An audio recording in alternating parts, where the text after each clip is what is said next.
Imagina, tá, olha. Não, aí você é o seu filho, porque ele é o filho. Aí sua nora, você pega ela só de leve falando com ele assim. Você pega de leve, assim, ela assim, ó, de costa pra todo mundo. Ô mamãe, dá pra minha irmã que vai ficar melhor que ela. Dá pra titia, que ela quer, entendeu? Quem entendeu o que eu estou falando, levanta a mão. Estou entendendo. Pode não concordar. Não é para concordar, é para entender.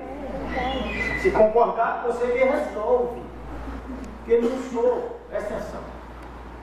O cara chegou, estava visitando um hospital de gente com problema psiquiátrico. Aí o atendente lá falou assim, pastor, detesto pastor tudo lá já. Que eu andei fazendo uns estudos, porque igreja, não sei o que. Aí a pessoa disse, não funciona. E a pessoa começou a torcer uma dor.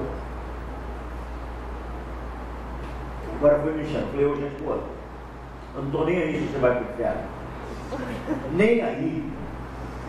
E não quero nem que você vá para a minha igreja. Não quero nada, cara. Eu não tenho que tomar conta da sua vida. Você que toma conta da sua vida, eu tenho uma mensagem para dizer. Se você não entregar a sua vida a Cristo, você vai para o inferno mesmo.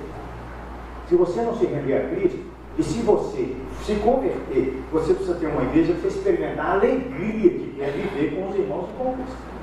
Mas se você não quiser, não estou nem aí, cara. A vida é sua. É sua. Eu tenho que tomar conta da vida dos crentes. Deus me livre. Eu não tomo conta nem da minha. Esses dias um amigo nosso, crente, bacana, resolveu separar da mulher. Meus filhos vieram. Mas não, o senhor sabe que fulano está separando? Eu estou sabendo. Ué, o senhor está tranquilo desse jeito? Eu falei, cara, eu só tenho responsabilidade com um casamento. O meu, Cláudia. Nem o seu com sua mulher tem responsabilidade. Ele é seu. Se vira! Eu posso, no máximo, recomendar um livro, fazer um congresso, pregar, ensinar. Mas se eu vou tomar conta da sua vida?